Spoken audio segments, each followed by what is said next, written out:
산까지야 산까지야 어디로 날아가니 내가 울면 우리 오신다는데.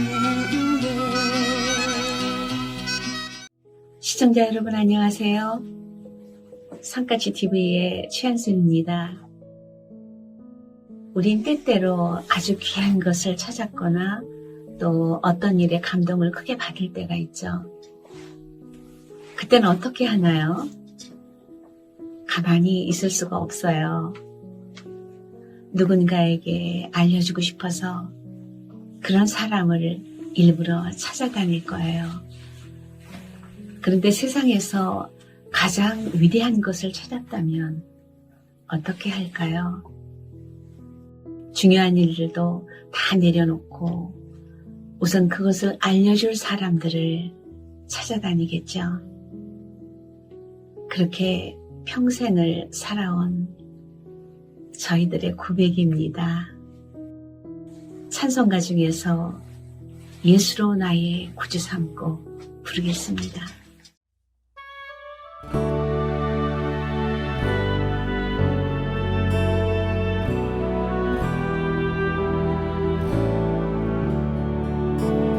예수를 나의 구주 삼고 성령과 피로써 거듭나니 이 세상에서 내 영혼이 하늘의 영광 누리도다.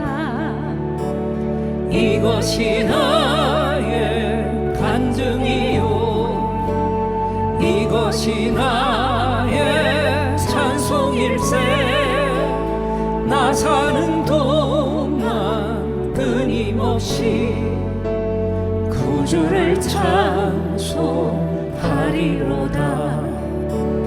온전히 주께 맡긴 내 영 사랑의 음성을 듣는 중에 천사들 왕래하는 것과 하늘의 영광 보리로다. 이것이 나의 간증이요 이것이 나의 찬송일세. 나 사는 동안 끊임없이 구주를 찬송하리로다.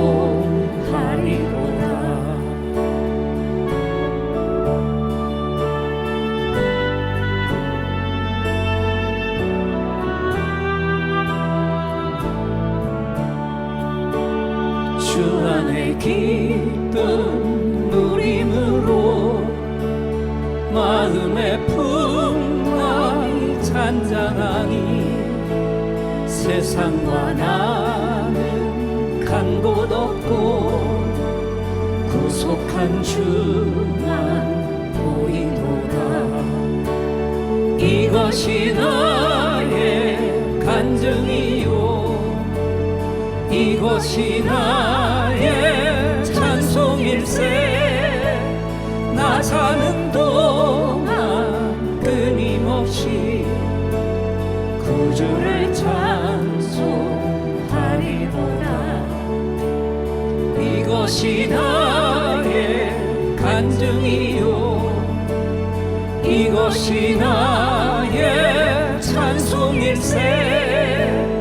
나 사는 동안 끊임없이 구주를 찬송하리로다.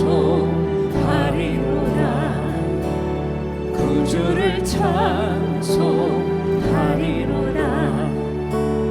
구주를 찬송하리로다.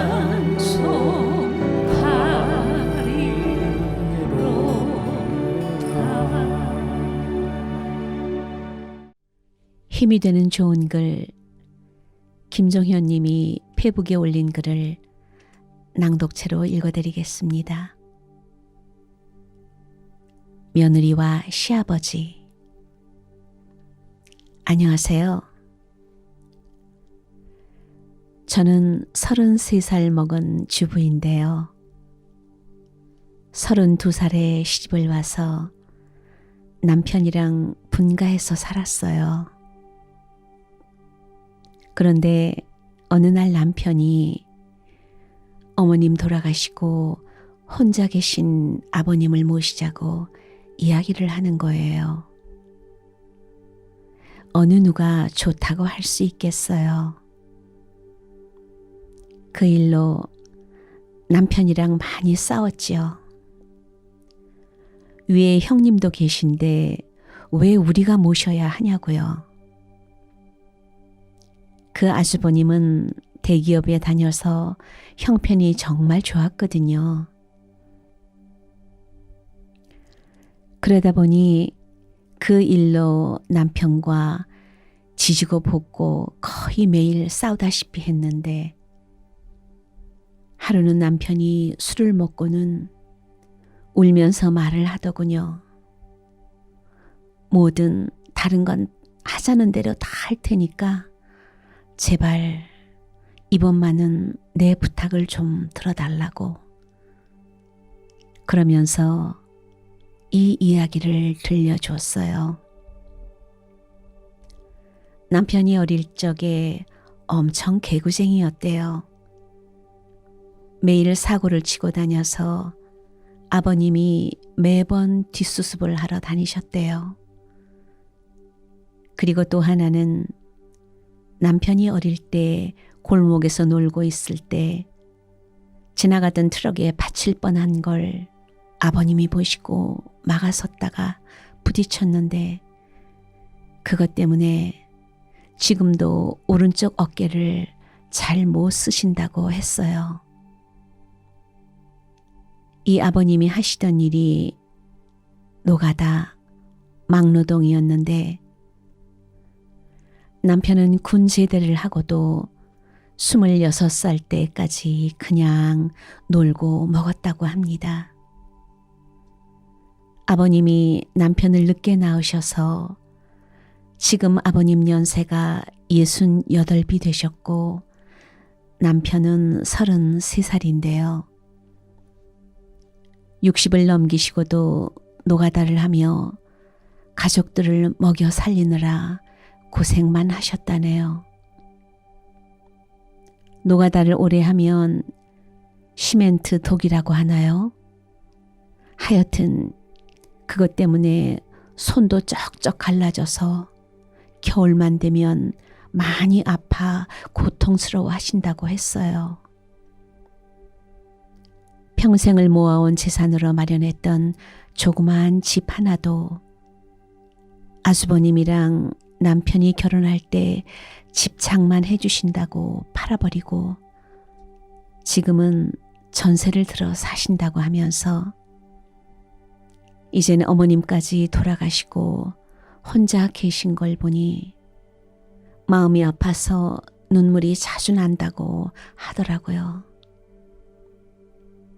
저희는요, 전 살림만 하고 남편 혼자서 벌어 사는데 한 달에 150만 원 정도를 벌어오거든요.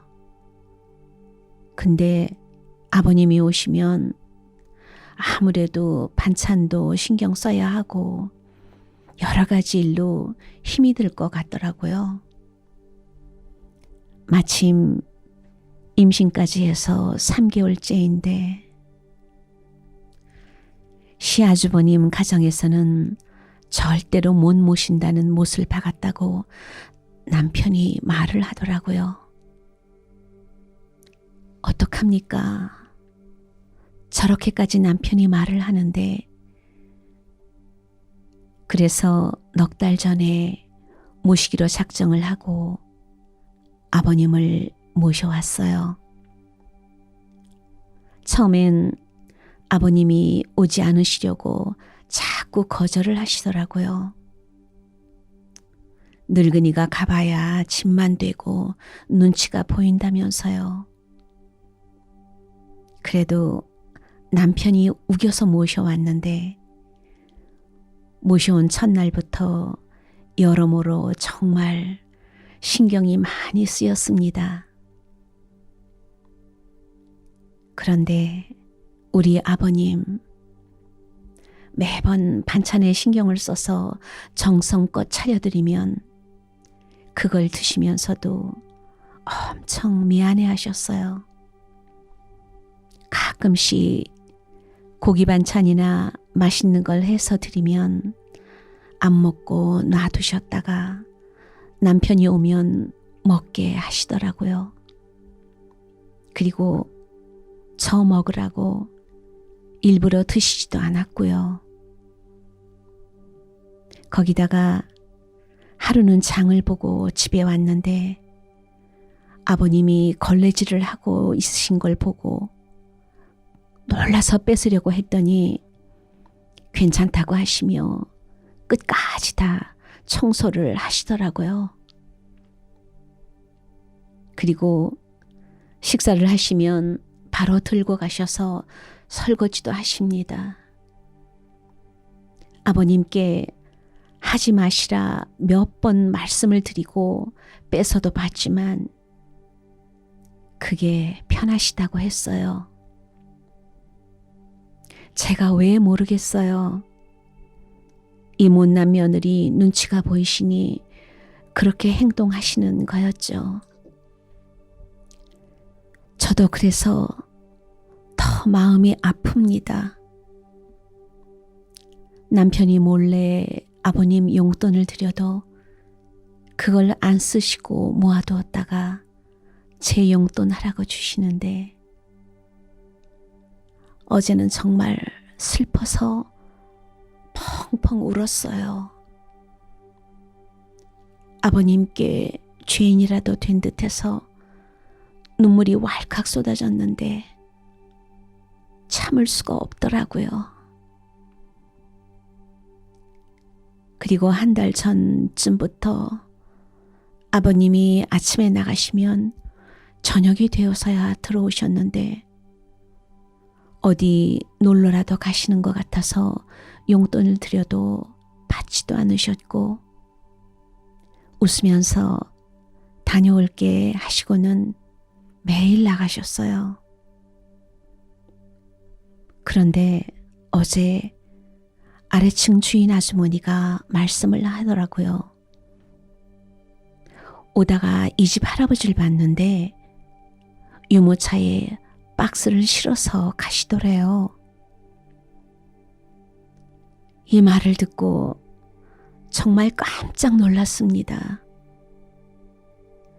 아버님이 아들 집에 살면서 돈 한 푼 못 버는 게 마음에 걸리셨는지 불편한 몸을 이끌고 하루하루 그렇게 박스 주우시면서 돈을 버셨더라고요.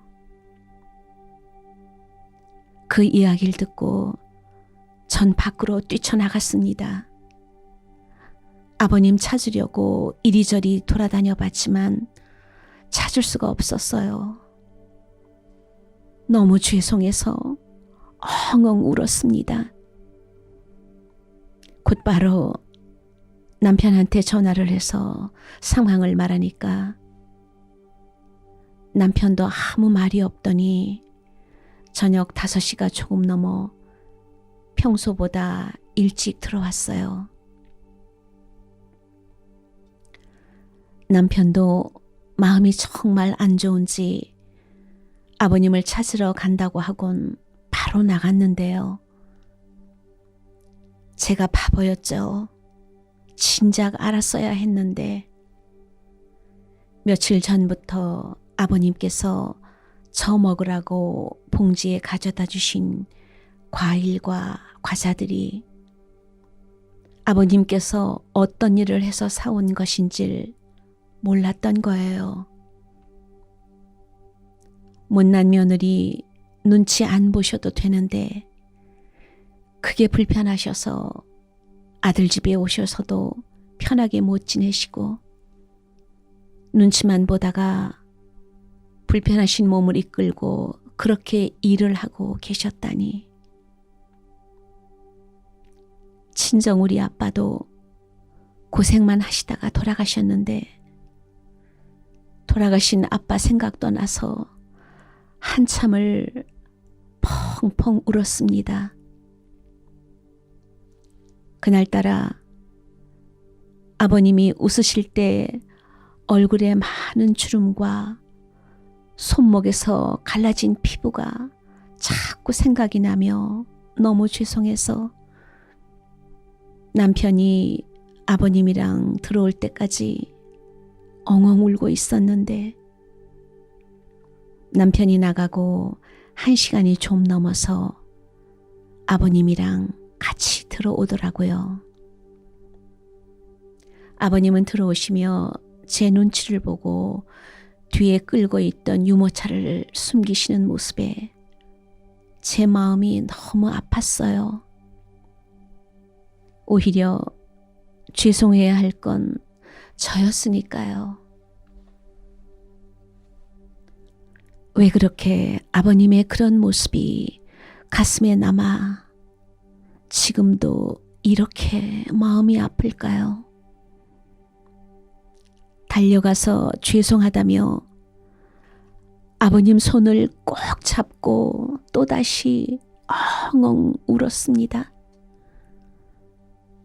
아버님은 매일 나 때문에 내가 미안하다며 제 얼굴을 보고 말씀을 하시는데 눈물이 멈추지 않았습니다. 아버님 손을 처음 만져봤거든요. 심하게 갈라진 손등과 굳은 살이 박힌 손 때문에 마음이 너무 아팠고 방 안에 모셔놓고도 너무 죄송해 또 펑펑 울었습니다. 아버님 식사를 챙겨드리려 부엌으로 와서도 눈물이 왜 그리 그치질 않던지 남편이 아버님께 그런 일 하지 마시라고 제가 더 열심히 일해서 벌면 되니까 그런 일은 하지 마시라고 아버님께 확답을 받아낸 후에 3명이 함께 앉아 조촐한 저녁을 먹었습니다. 밥을 먹는데도 아버님 손을 보면서 자꾸 가슴이 아프더라고요.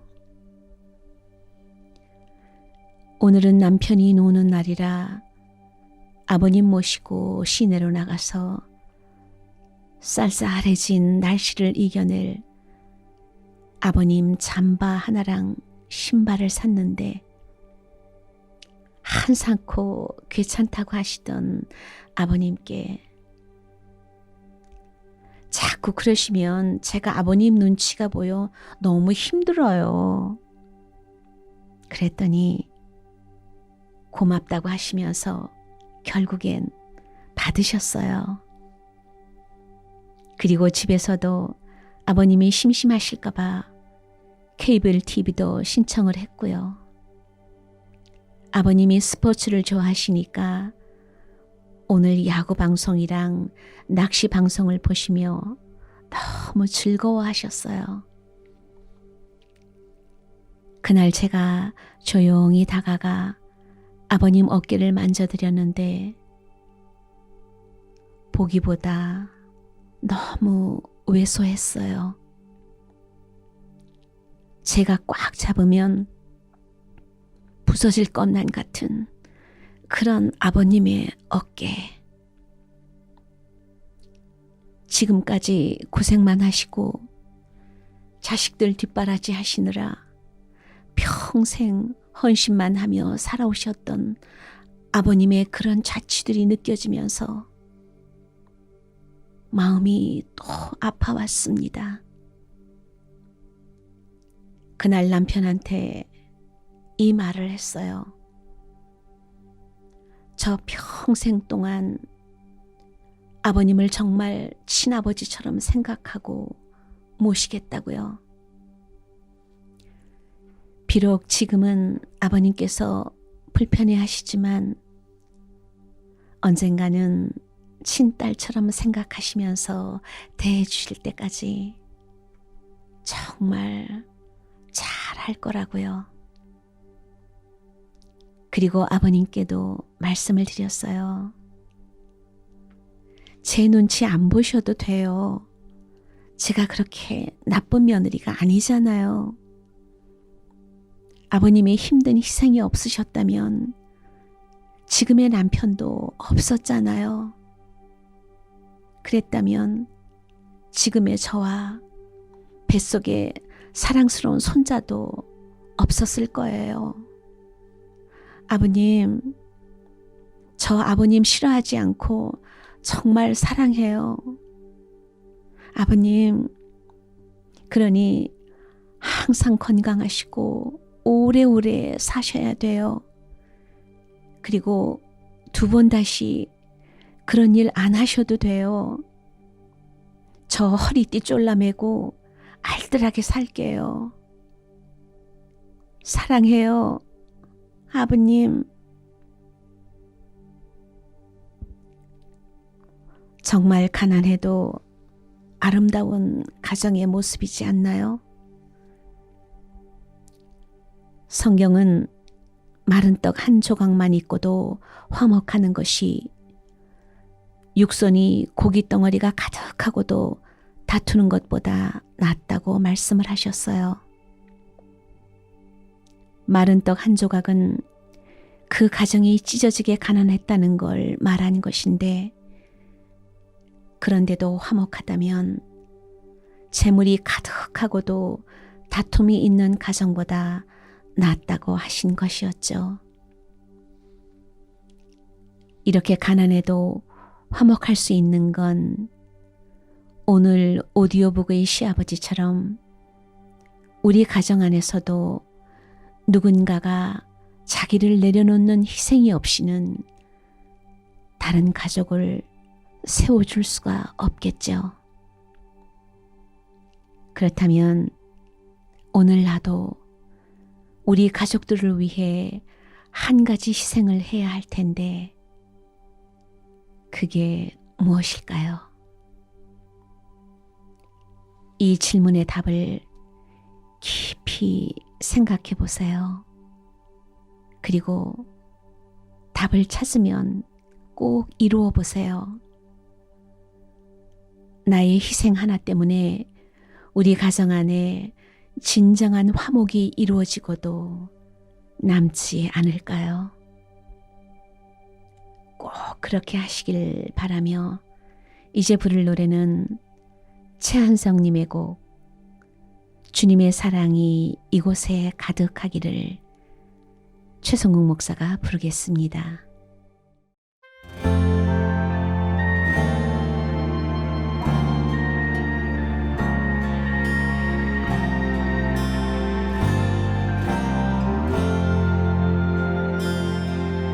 주님의 사랑이 이곳에 가득하기를 기도합니다.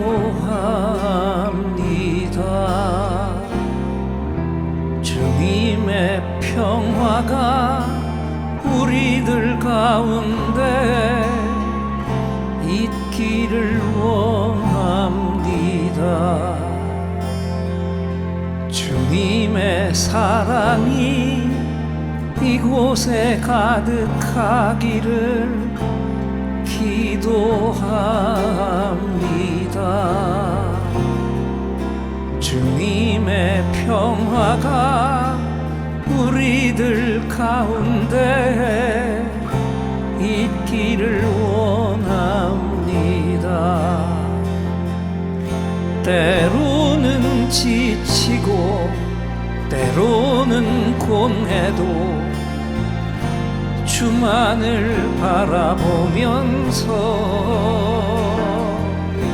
세상의 고통이 내게 닥쳐와도 주만을 사랑하리라. 주님의 축복이 이곳에 넘쳐나기를 원합니다. 주님의 사랑이 이곳에 가득하기를 기도합니다.